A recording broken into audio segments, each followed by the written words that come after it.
Di sebuah kamar mandi yang hening. Di balik pintu kayu jati yang kokoh.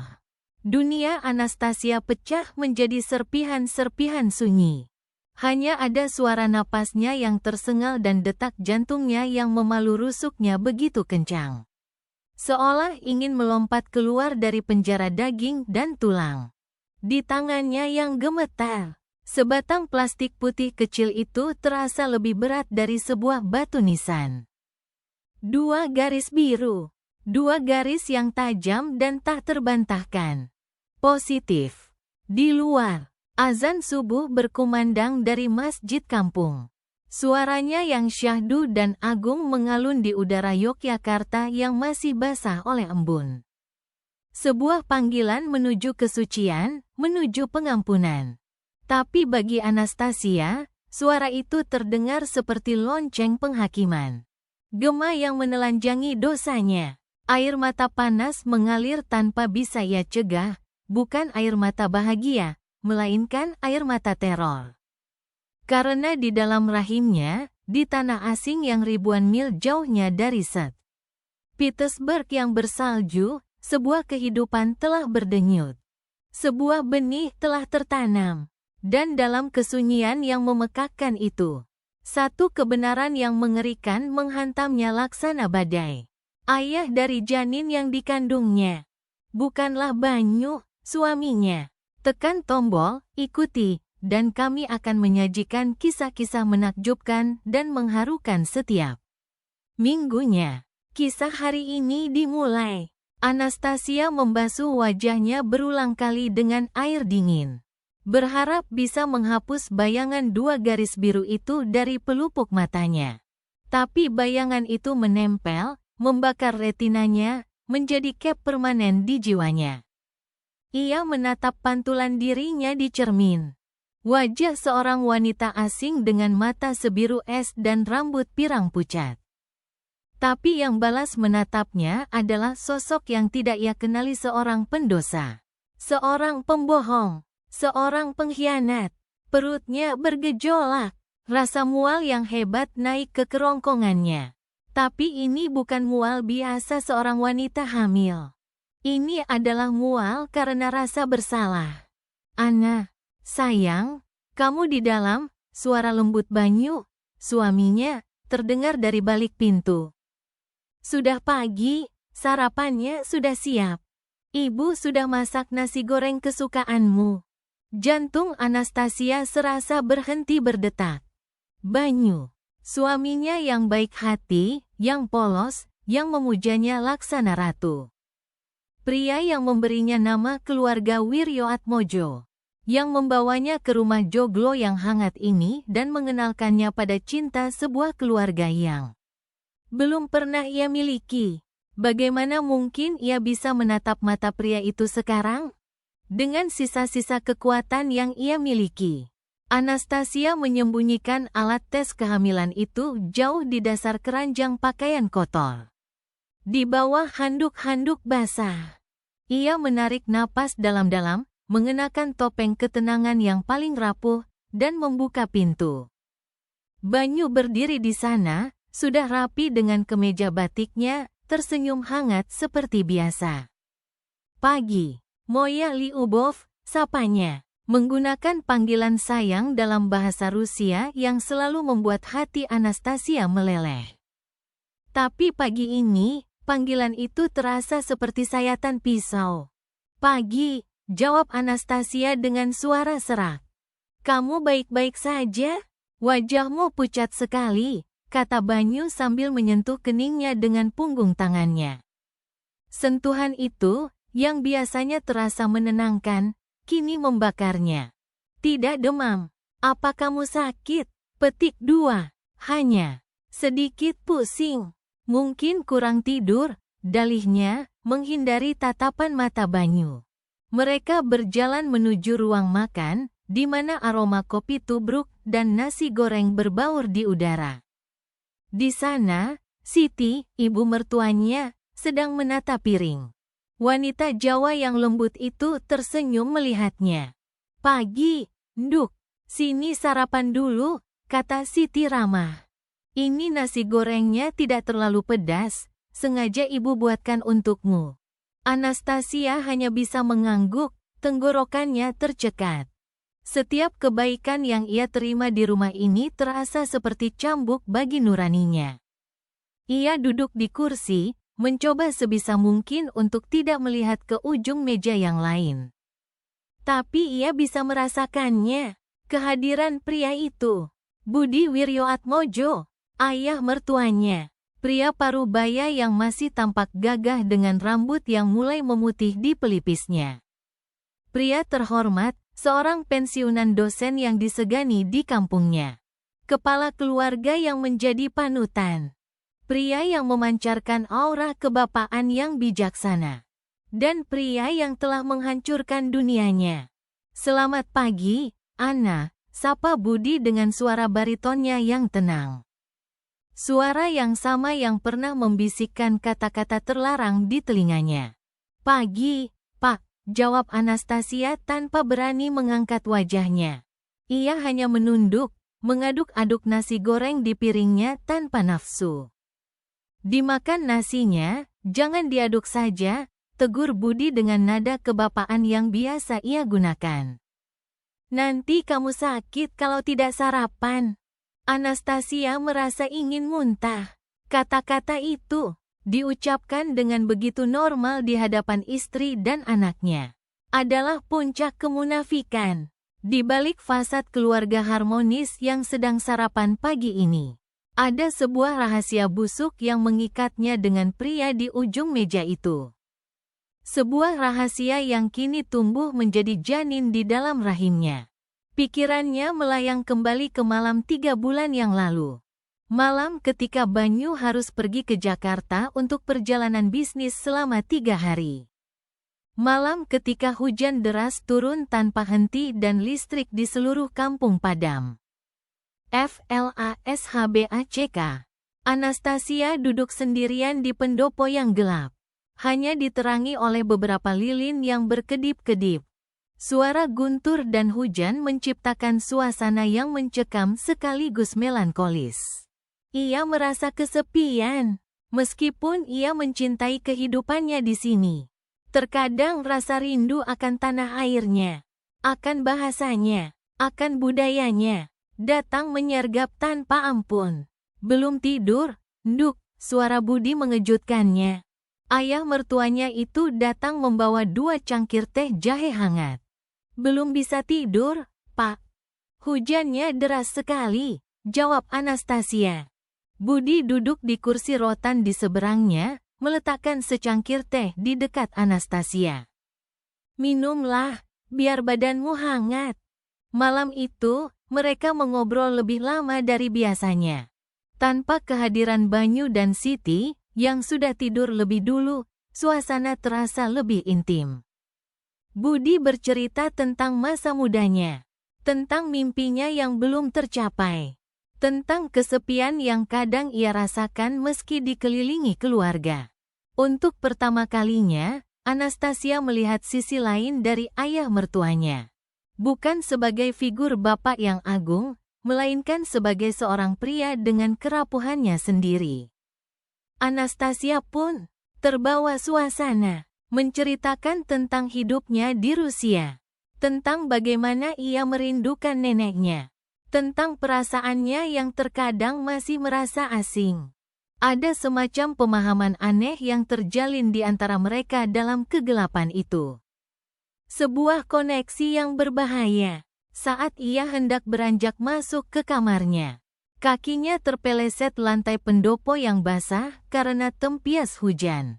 Budi dengan sigap menangkapnya. Dan saat itulah semuanya terjadi. Tubuh mereka berdekatan. Aroma minyak cengkeh dari rokok kretek Budi bercampur dengan aroma hujan. Tatapan mereka bertemu dalam cahaya lilin yang remang. Ada sesuatu yang pecah di antara mereka, sebuah batasan. Sebuah aturan sakral antara menantu dan mertua. Tangan Budi yang menahan lengannya tidak segera melepaskan. Justru, tangannya yang lain naik, membelai pipinya dengan gerakan yang ragu-ragu namun tegas. Bapak, bisik Anastasia, suaranya gemetar, antara kaget dan takut. Kamu cantik sekali, Ana, desak Budi. Suaranya serak oleh hasrat yang seharusnya terkubur rapat-rapat. Terlalu cantik untuk disia-siakan. Dan diiringi suara guntur yang membelah langit, bibir Budi menyentuh bibirnya. Awalnya Anastasia mencoba melawan, mendorong dada pria itu. Tapi ia sedang dalam kondisi rapuh, kesepian, dan bingung. Ciuman itu terasa salah, menjijikkan, namun juga memabukkan. Dalam satu momen kelemahan yang fatal, ia tidak lagi melawan. Satu dosa membuka pintu bagi dosa yang lebih besar. Malam itu, di sofa pendopo yang gelap, diiringi melodi hujan, pengkhianatan terbesar dalam hidupnya terjadi. Akhir FLASHBACK. Ana, kamu melamun? Petik 2. Suara Banyu menyentaknya kembali ke meja makan yang terasa seperti ruang penyiksaan. Ia melihat suaminya menatapnya dengan khawatir. Ia melihat ibu mertuanya yang tersenyum tulus. Dan ia melirik Budi, yang dengan tenang menyeruput kopinya seolah tidak ada apapun yang terjadi. Pria itu adalah monster berdarah dingin yang menyamar sebagai seorang bapak. Anastasia tiba-tiba berdiri, membuat kursinya berderit keras. Maaf, aku tidak enak badan, katanya terbata-bata. Ia tidak sanggup lagi. Ia lari kembali ke kamarnya, mengabaikan panggilan cemas Banyu dan Siti. Ia membanting pintu, menguncinya, dan merosot ke lantai. Dadanya sesak, napasnya putus-putus. Ia memegangi perutnya yang masih rata. Di dalam sini, ada sebuah bukti hidup dari dosanya. Sebuah bom waktu. Apa yang harus ia lakukan? Menggugurkannya. Pikiran itu melintas, dingin dan menakutkan. Tapi bagaimana? Di mana? Dan bagaimana jika ia ketahuan? Mengatakan yang sebenarnya, itu sama saja dengan meledakkan bom nuklir di tengah-tengah keluarga yang harmonis ini. Itu akan membunuh Banyu, bukan secara fisik, tapi jiwanya. Itu akan menghancurkan Siti, wanita yang telah ia anggap seperti ibunya sendiri. Atau, pilihan ketiga, pilihan yang paling pengecut sekaligus paling mungkin. Terus berbohong, berpura-pura bahwa anak ini adalah anak Banyu. Membiarkan suaminya yang malang itu membesarkan anak dari ayahnya sendiri. Anastasia terisak tanpa suara, tubuhnya berguncang hebat di lantai yang dingin. Di luar, ia bisa mendengar Banyu mengetuk pintu dengan panik, memanggil-manggil namanya. Suara pria yang paling ia cintai sekaligus pria yang paling ia khianati. Dan Anastasia sadar, neraka bukanlah tempat di alam baka. Neraka adalah di sini, saat ini. Di dalam rumah joglo yang indah ini. Di dalam kebohongan yang harus ia jalani setiap detik dalam hidupnya. Pagi itu, di tanah Jawa yang subur, sebuah benih terlarang telah memutuskan untuk tumbuh. Dan akarnya yang beracun mulai merayap. Siap mencekik semua orang yang ia cintai. Pintu kamar yang terkunci menjadi penghalang fisik yang mencerminkan dinding tak kasat mata yang kini memisahkan Anastasia dari dunia luar. Di balik pintu itu, Banyu terus mengetuk dengan cemas. Suaranya bercampur dengan bujukan lembut Siti. Ana, buka pintunya, Nduk. Kamu kenapa? Kalau sakit, kita ke dokter. Ya, suara Siti terdengar tulus, penuh kekhawatiran seorang ibu. Setiap kata penuh perhatian itu justru terasa seperti sayatan baru bagi Anastasia. Ia tidak sanggup menjawab. Ia hanya bisa meringkuk di lantai, memeluk lututnya, berharap bisa menghilang dan lenyap dari muka bumi. Bagaimana ia bisa menghadapi mereka? Bagaimana ia bisa menerima kebaikan mereka sementara ia membawa aib sebesar ini? Di ruang makan, Budi Wiryoatmojo meletakkan cangkir kopinya dengan gerakan yang terkendali. Tidak ada kepanikan di wajahnya. Hanya kerutan dalam di keningnya yang menunjukkan ia sedang berpikir keras. Ia menatap pintu kamar Banyu yang tertutup, mendengarkan bujukan istri dan anaknya yang sia-sia. Ia tahu persis apa yang sedang terjadi di balik pintu itu. Pucatnya wajah Anastasia pagi tadi. Caranya menghindari tatapan matanya. Dan pelariannya yang tiba-tiba, semua itu adalah pertanda. Bom waktu yang ia tanam 3 bulan lalu kini mulai berdetik. Dengan tenang, ia bangkit dari kursinya. Sudahlah, biarkan dia sendiri dulu, katanya pada Siti dan Banyu. Suaranya terdengar bijaksana dan menenangkan, menyembunyikan badai yang berkecamuk di dalam dirinya. Mungkin dia hanya butuh waktu untuk menenangkan diri. Stres, mungkin rindu rumahnya di Rusia. Nanti biar bapak yang coba bicara dengannya. Banyu menatap ayahnya dengan penuh harap. Benar, Pak. Mungkin Ana mau bicara dengan bapak. Bagi Banyu, ayahnya adalah pilar keluarga. Sosok yang selalu bisa menyelesaikan masalah serumit apapun. Ironisnya, ia tidak tahu bahwa sumber masalah kali ini adalah pilar itu sendiri. Siti mengangguk setuju. Iya, coba nanti kamu bicara dengannya, Pak. Mungkin dia merasa lebih nyaman cerita sama kamu. Budi hanya mengangguk, lalu berjalan keluar menuju pendopo, menyalakan sebatang rokok kretek. Asap putih mengepul dari bibirnya, menyamarkan ekspresi wajahnya yang sebenarnya. Ia tidak merasa bersalah. Tidak. Perasaan itu terlalu mewah baginya. Yang ia rasakan adalah kalkulasi dingin. Situasi ini harus dikendalikan sebelum meledak dan menghancurkan reputasi yang telah ia bangun. Seumur hidupnya, reputasi sebagai dosen terhormat, sebagai kepala keluarga panutan, sebagai sesepuh yang bijaksana. Semuanya akan hancur lebur jika kebenaran terungkap. Ia harus berbicara dengan Anastasia. Segera, sore harinya, setelah Banyu berangkat kerja dengan perasaan gundah dan Siti sibuk di dapur. Budi melihat kesempatannya. Ia mengetuk pelan pintu kamar menantunya. Ana, ini bapak. Boleh bapak masuk? Tanyanya dengan nada lembut. Hening sejenak. Lalu terdengar suara kunci diputar. Pintu terbuka sedikit, memperlihatkan Anastasia dengan mata yang bengkak dan merah.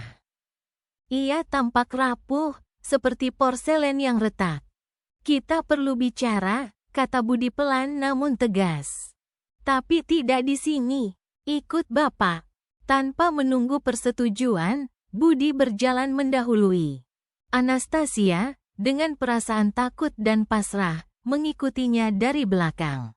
Mereka berjalan dalam diam, keluar dari pekarangan rumah, menuju sebuah jalan setapak kecil di belakang kampung yang dinaungi oleh sebuah pohon beringin tua. Yang rindang, tempat itu sepi, jauh dari telinga para tetangga. Budi berhenti di bawah akar gantung pohon beringin itu, membelakangi Anastasia. Kamu hamil, katanya, bukan sebagai pertanyaan, tapi sebagai sebuah pernyataan. Anastasia tersentak, seluruh tubuhnya menegang. Bagaimana? Bapak tahu, bisiknya lirih. Budi berbalik, matanya yang tajam menatap lurus ke dalam mata Anastasia. Aku tidak bodoh, Ana. Aku bisa melihatnya. Sejak kapan? Petik 2. Aku baru tahu pagi ini, jawabnya, suaranya gemetar. Budi menghela napas panjang, menghembuskan asap rokok terakhirnya sebelum menginjak puntungnya ke tanah. Dan anak itu, ia berhenti sejenak, seolah kata-kata itu terasa berat bahkan untuknya.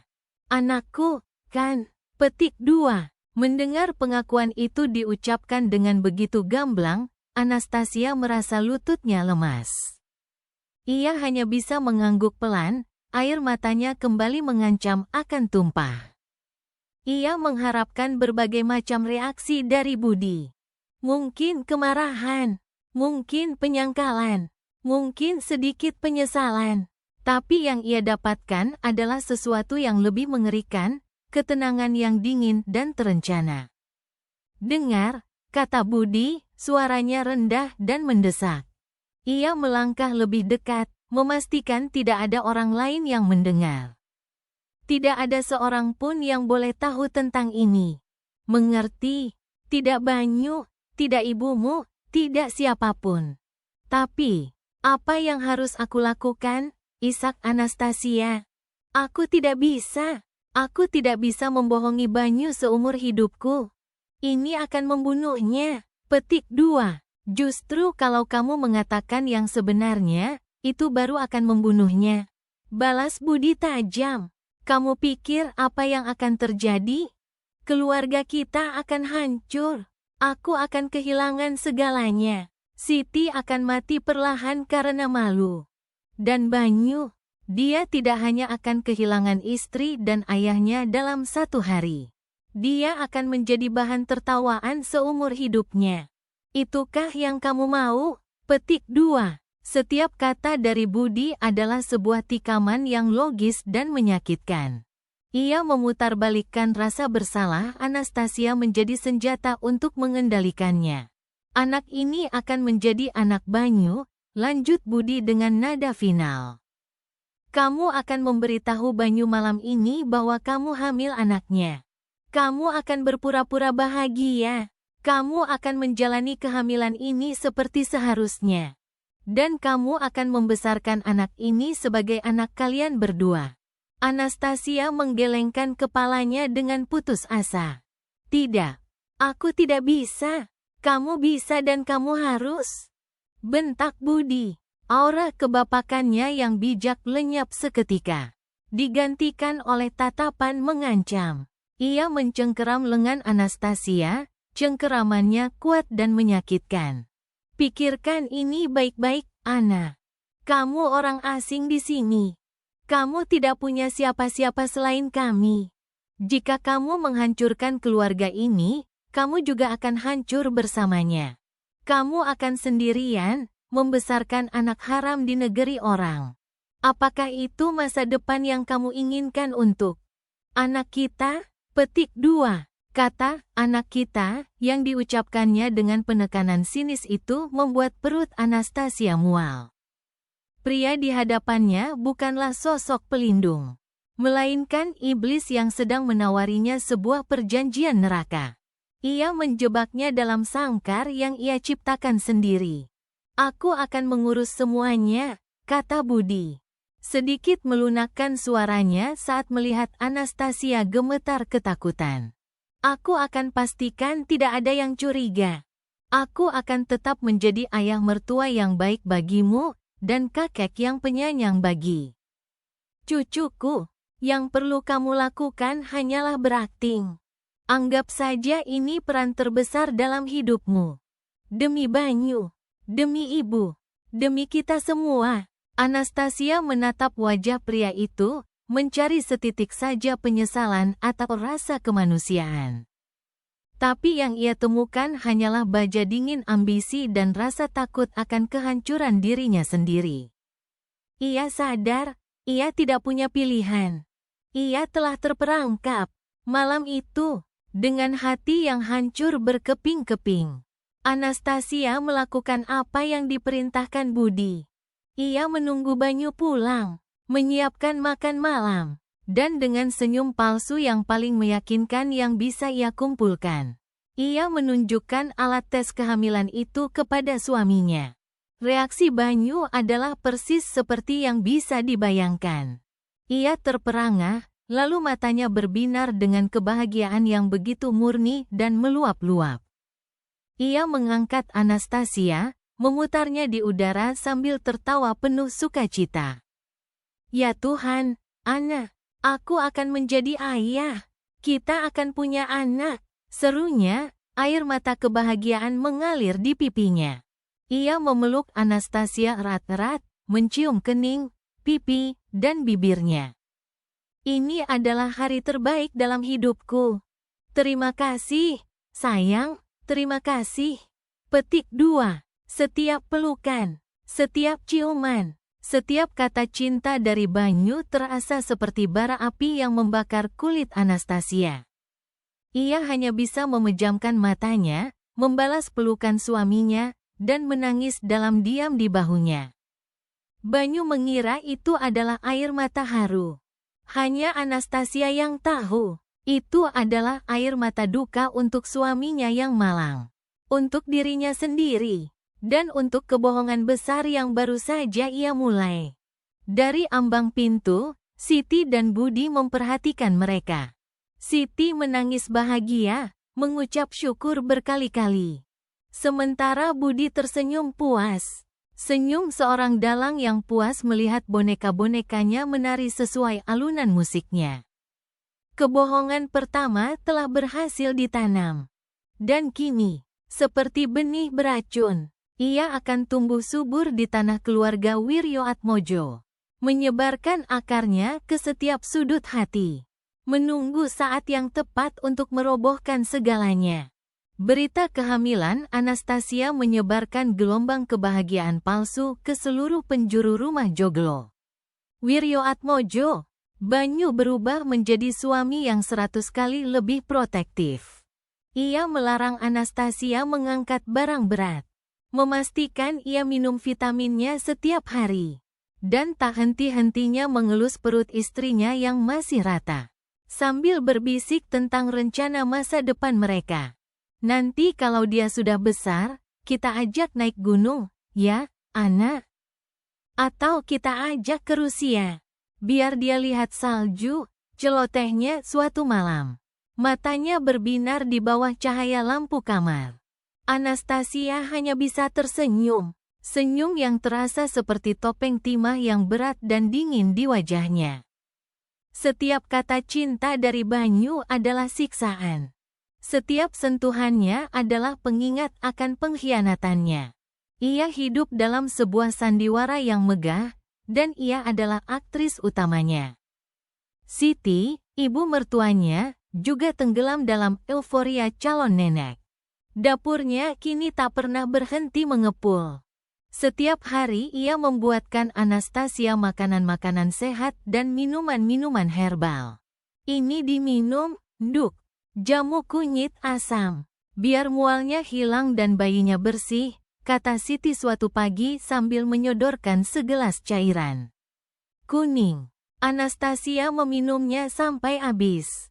Meskipun rasa asam dan pahit dari jamu itu terasa seperti rasa bersalah yang mengendap di kerongkongannya, ia menerima semua kebaikan Siti dengan hati yang merintih. Wanita tulus ini memanjakannya, merawatnya, tanpa tahu bahwa benih yang sedang ia rawat itu adalah buah dari pengkhianatan suaminya sendiri. Dan Budi adalah sutradara yang paling handal dalam sandiwara ini. Ia memainkan perannya sebagai calon kakek dengan sempurna. Di depan Banyu dan Siti, ia akan menanyakan kondisi Anastasia dengan penuh perhatian, memberikan nasihat-nasihat bijak, dan sesekali melempar lelucon tentang bagaimana ia akan memanjakan cucunya nanti. Jangan khawatir, Nyu. Nanti kalau cucu Bapak sudah lahir, biar Bapak yang begadang. Kamu tidur saja yang nyenyak, katanya sambil tertawa saat makan malam. Banyu dan Siti ikut tertawa, menganggapnya sebagai lelucon seorang ayah yang bahagia. Tapi Anastasia, yang duduk di seberang meja, mendengar ancaman halus di balik tawa itu. Ia tahu arti tatapan mata Budi yang sesekali meliriknya sebuah tatapan yang berkata, "Ingat perjanjian kita, jangan rusak pertunjukan ini." Mual di pagi hari yang dialami Anastasia menjadi siksaan tersendiri.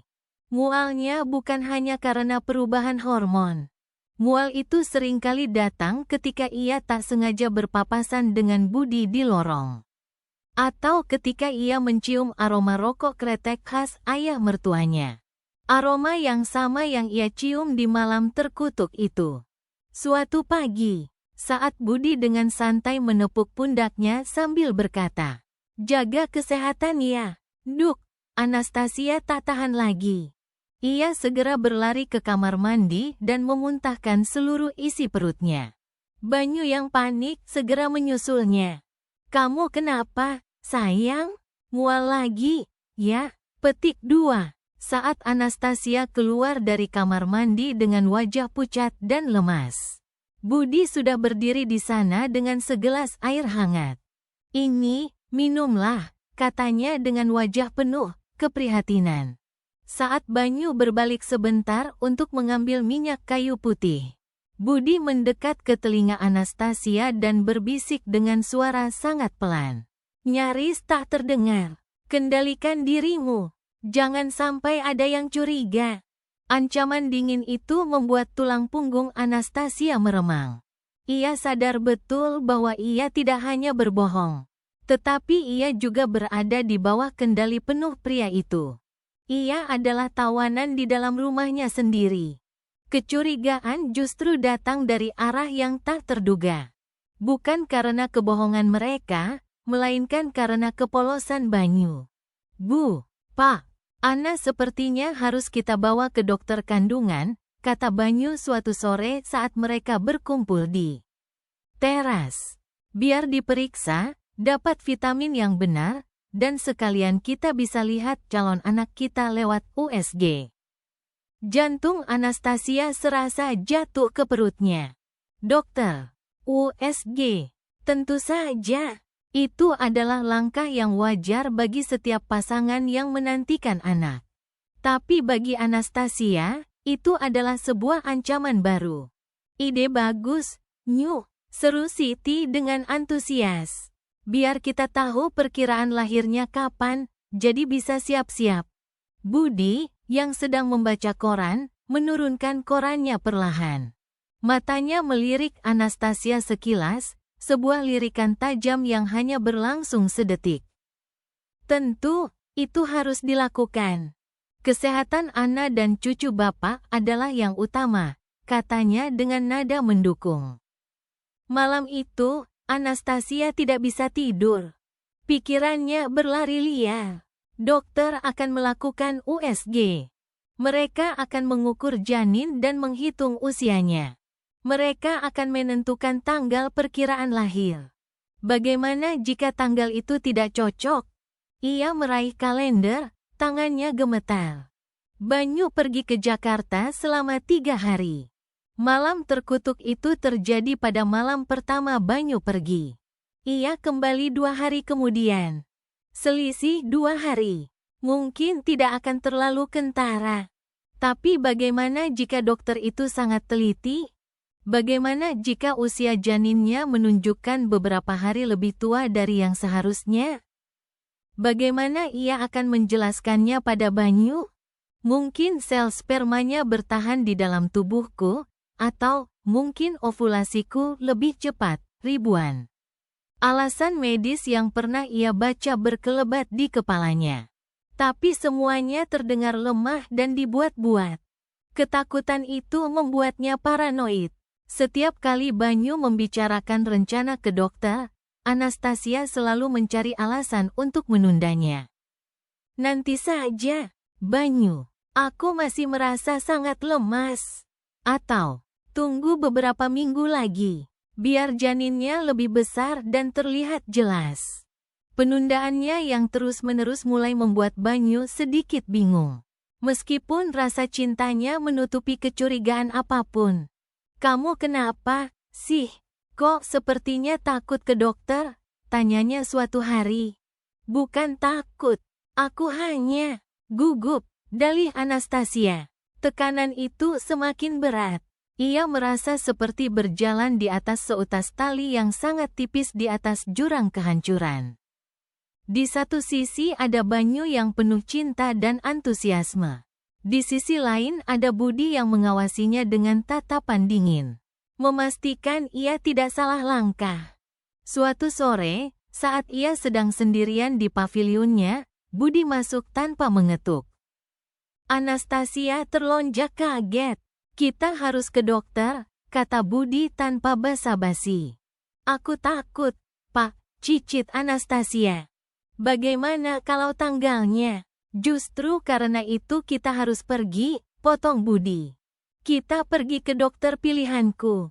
Bukan dokter langganan keluarga. Dokter temanku di luar kota. Seseorang yang bisa diatur. Anastasia menatapnya dengan ngeri. Pria ini telah memikirkan segalanya. Ia tidak hanya menjebaknya dalam kebohongan. Ia juga sedang membangun benteng di sekeliling kebohongan itu.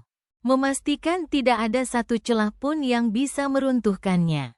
Besok pagi, bilang pada Banyu kamu ada janji dengan teman lamamu dari kedutaan. Aku yang akan mengantarmu, perintah Budi. Kita akan selesaikan masalah tanggal ini. Setelah itu, kamu bisa pergi ke dokter manapun dengan Banyu. Karena kita sudah punya tanggal resmi yang aman. Budi berbalik untuk pergi, namun berhenti di ambang pintu. Oh, dan Ana, katanya tanpa menoleh, mulailah belajar untuk terlihat bahagia. Topengmu mulai terlihat retak. Orang-orang akan mulai bertanya. Pintu pun tertutup, meninggalkan Anastasia sendirian dalam keheningan yang menyesakkan. Ia memegangi perutnya. Di dalam sana, bukan hanya ada sebuah kehidupan. Ada sebuah rahasia yang kini memiliki detak jantungnya sendiri. Dan rahasia itu akan segera mendapatkan tanggal lahir palsunya. Akta kelahiran pertamanya dalam dunia kebohongan yang mereka ciptakan. Perjalanan ke kota sebelah terasa seperti perjalanan menuju tiang gantungan. Anastasia duduk diam membisu di kursi penumpang depan. Sementara Budi menyetir dengan tenang. Seolah mereka hanya akan pergi berbelanja bulanan. Radio mobil memutar lagu-lagu keroncong yang mendayu-dayu. Sebuah kontras yang menyakitkan dengan detak jantung Anastasia yang berpacu laksana drum perang. Ia telah berhasil meyakinkan Banyu pagi itu. Dengan susah payah ia merangkai kebohongan tentang janji temu dengan seorang teman lama dari kedutaan Rusia yang kebetulan sedang berkunjung. Banyu, dengan kepolosannya, percaya begitu saja.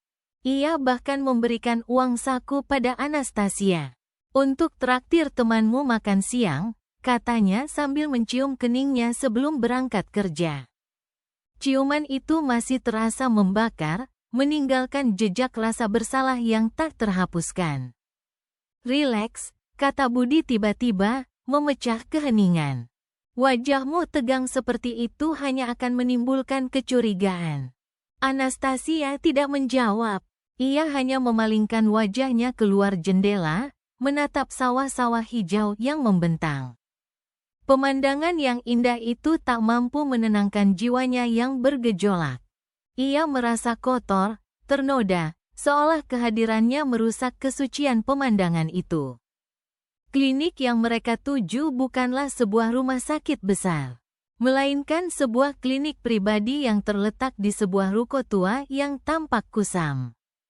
Papan namanya sederhana, Praktek Dokter Haryo. Suasananya sepi, jauh dari hiruk-pikuk rumah sakit pada umumnya.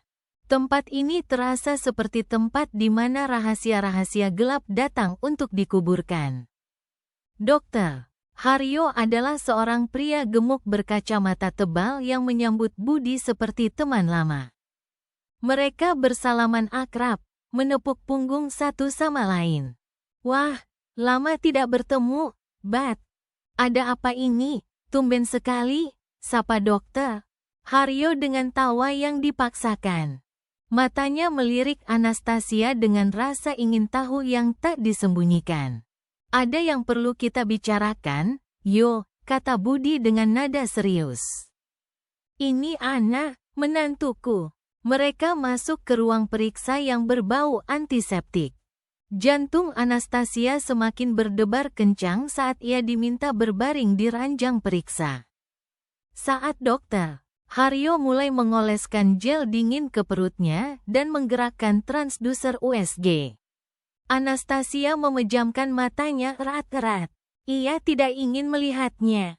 Ia tidak ingin melihat bukti kejahatannya ditampilkan dalam bentuk gambar hitam putih di layar monitor. Nah, ini dia, gumam dokter. Haryo, detak jantungnya kuat. Sehat sekali. Anastasia bisa mendengar suara detak jantung cepat yang menggema dari mesin USG. Tam-tam, tam-tam, tam-tam. Itu adalah suara detak jantung anaknya. Anaknya dan Budi. Suara itu, yang seharusnya membawa kebahagiaan, justru terdengar seperti ketukan palu hakim yang menjatuhkan vonis penjara seumur hidup padanya. Usianya sekitar 11 minggu, kata dokter Haryo sambil melakukan beberapa pengukuran di layar. Anastasia menahan napas. 11 minggu. Perhitungannya benar. Malam terkutuk itu terjadi tepat 11 minggu yang lalu. Budi, yang berdiri di samping dokter, berdehem. Yo, panggilnya pelan. Suami Ana, anakku, sedang tugas di luar kota pada minggu itu. Dia baru kembali. Katakanlah, 5 hari kemudian. Dokter Haryo berhenti sejenak. Ia melirik Budi, lalu ke arah Anastasia yang pucat pasi, lalu kembali ke layar monitor. Sebuah pemahaman terlintas di wajahnya. Ia adalah seorang dokter yang sudah puluhan tahun berpraktik. Ia pasti sudah pernah menangani berbagai macam situasi pelik. Ah, begitu, katanya pelan. Ia terdiam sejenak, tampak berpikir. Lalu, dengan gerakan yang profesional namun dingin, ia mengutak-atik beberapa tombol di mesin USG. Setelah kuukur ulang, sepertinya ada sedikit kekeliruan. Pertumbuhan janin terkadang bisa lebih cepat dari perkiraan. Ya, usianya lebih pas kalau kita catat 10 minggu 2 hari. Tanggal pembuahannya cocok dengan saat anakmu kembali. Sebuah kebohongan baru saja diciptakan, kali ini dengan stempel medis. Dokter Haryo, demi pertemanannya dengan Budi atau mungkin demi sejumlah uang yang akan berpindah tangan setelah ini telah menjadi kaki tangan dalam konspirasi mereka. Ia mencetak hasil USG itu, lengkap dengan usia janin yang sudah dimanipulasi dan tanggal perkiraan lahir yang aman. Ini, Bu Ana, katanya sambil menyerahkan selembar kertas hasil cetak itu. Semuanya normal. Nanti serahkan ini pada suami Anda. Anastasia menerima kertas itu dengan tangan gemetar. Di sana, dalam gambar hitam putih yang buram, ada sesosok kehidupan mungil. Anaknya, yang baru saja dicuri identitas aslinya. Dalam perjalanan pulang, Budi tampak lebih santai. Sudah beres, katanya dengan nada puas. Sekarang, kamu bisa pergi ke dokter manapun dengan Banyu. Tunjukkan saja hasil ini. Tidak akan ada yang curiga. Anastasia masih membisu, memeluk tasnya erat-erat seolah sedang memeluk satu-satunya sisa kejujuran yang ia miliki. Rasa ngerinya terhadap Budi semakin dalam. Pria ini bukan hanya seorang pendosa. Ia juga seorang manipulator ulung yang tak ragu menyeret orang lain ke dalam lumpur dosanya. Namun, takdir sepertinya punya cara sendiri untuk mempermainkan mereka. Saat mobil mereka memasuki perbatasan kota Yogyakarta, tiba-tiba ban depan mobil mereka meletus dengan suara keras, membuat mobil oleng dan Budi terpaksa menepikan mobil dengan susah payah. Sial! Umpat Budi sambil keluar untuk memeriksa kerusakan. Ban mobilnya robek dan kempes total. Saat Budi sedang sibuk membuka bagasi untuk mencari ban serep, sebuah mobil berhenti di belakang mereka. Jendela mobil itu turun, dan seorang wanita parubaya menjulurkan kepalanya. Loh, Pak Budi, ada apa ini? Petik 2. Jantung Budi dan Anastasia serasa berhenti berdetak.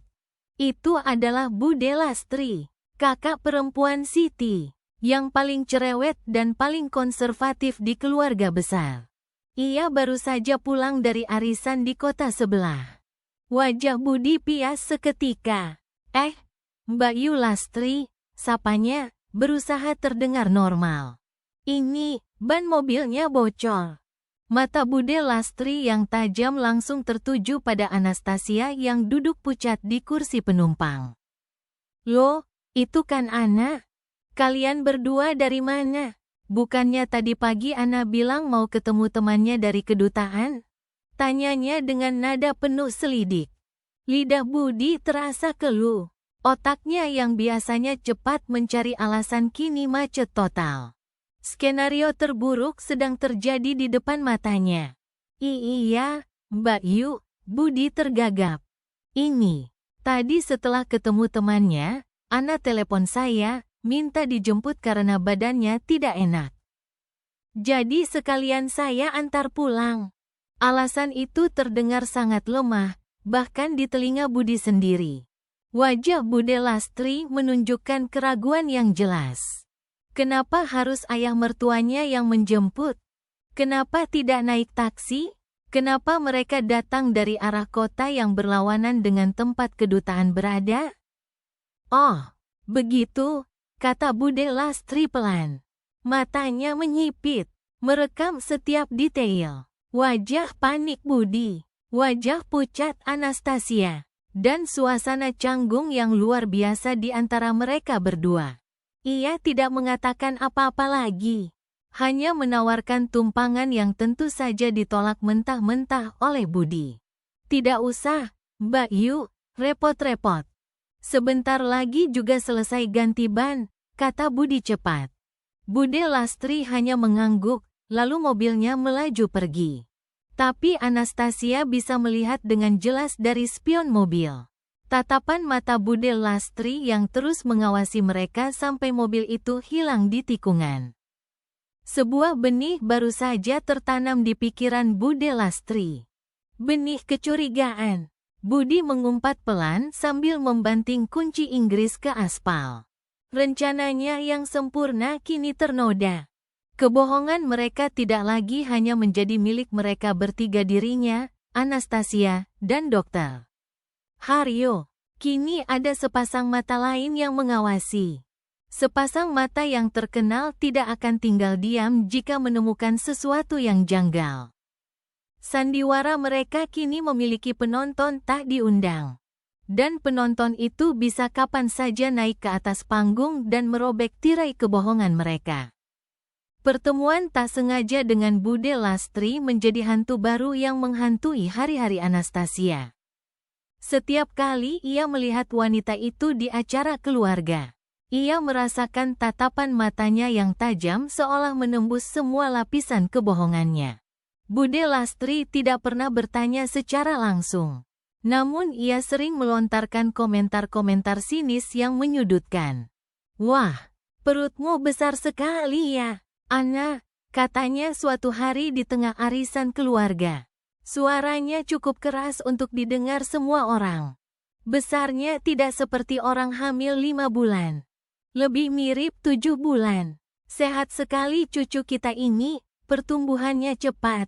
Petik 2. Setiap kata adalah jarum yang menusuk jantung Anastasia.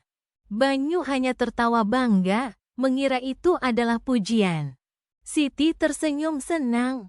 Hanya Budi yang wajahnya menegang sejenak sebelum kembali memasang topeng tenangnya.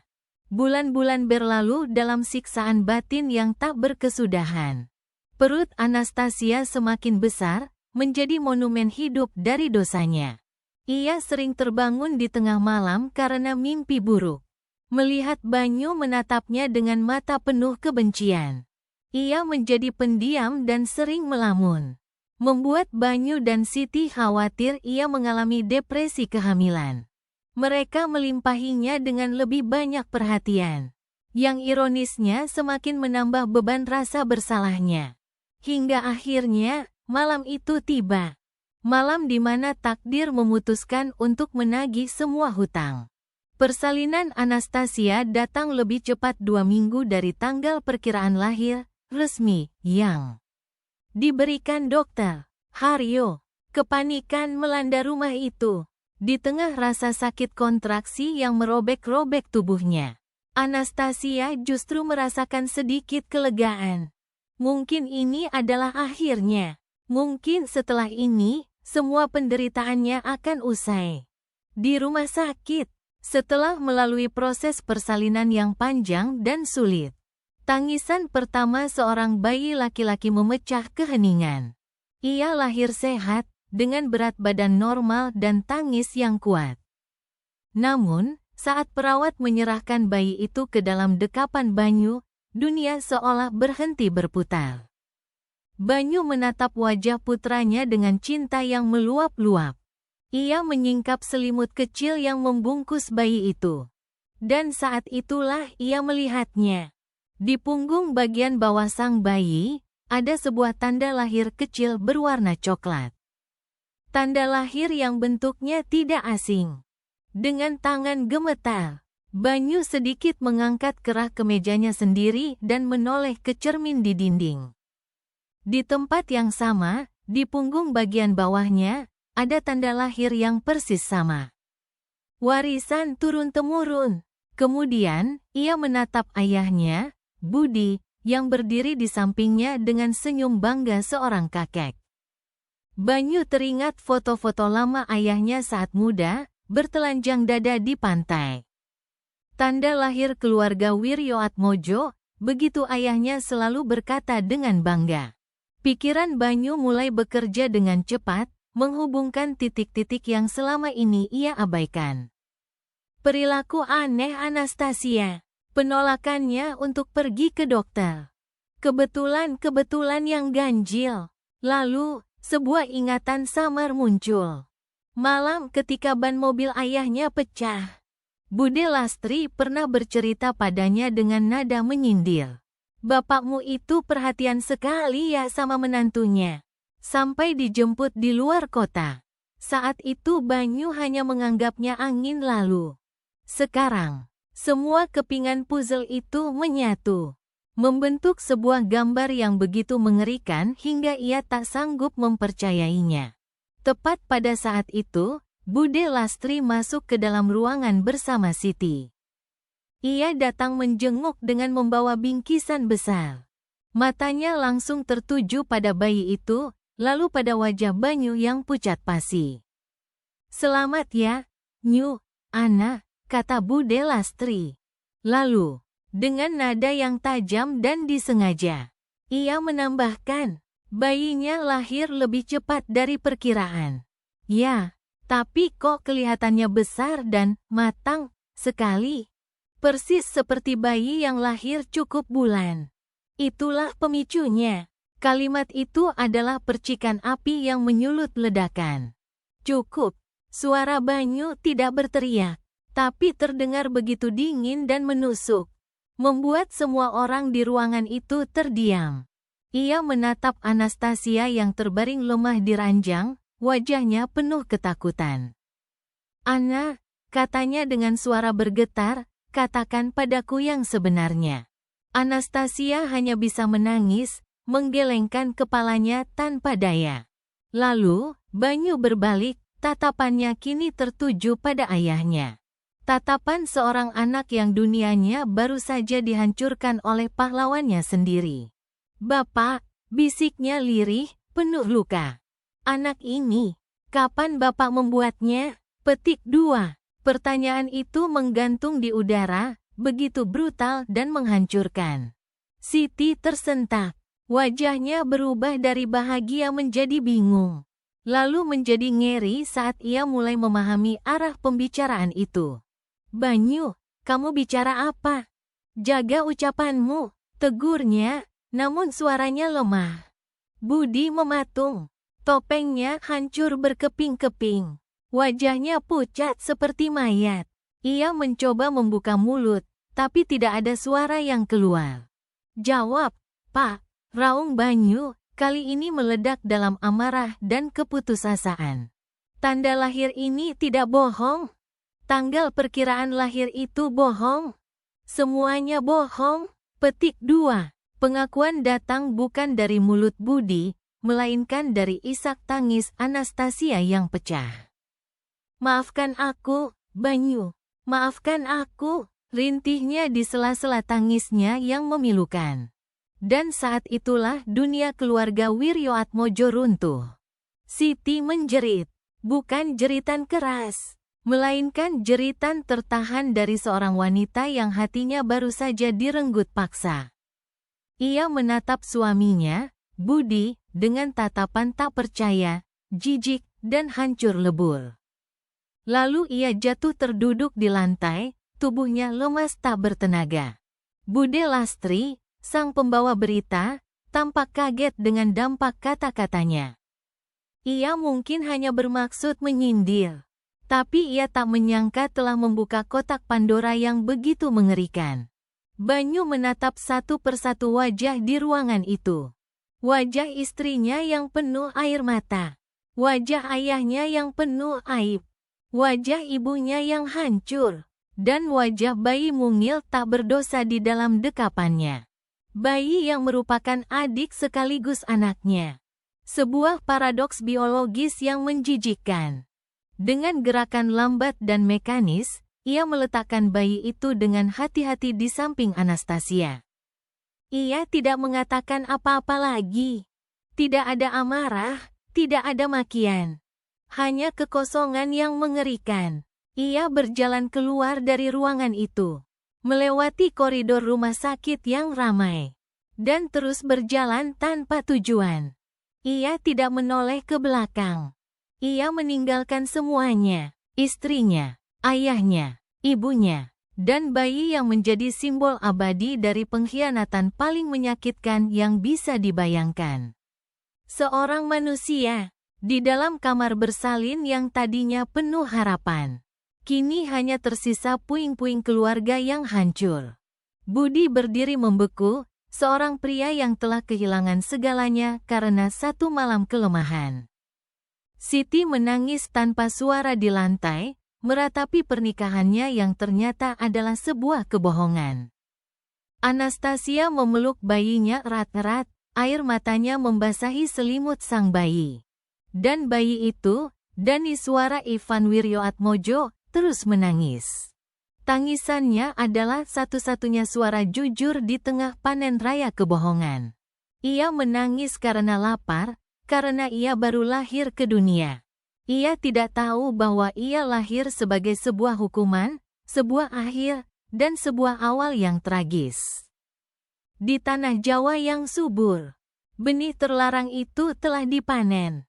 Dan hasilnya bukanlah kebahagiaan, melainkan racun yang akan meresap ke dalam tanah keluarga itu untuk generasi-generasi yang akan datang.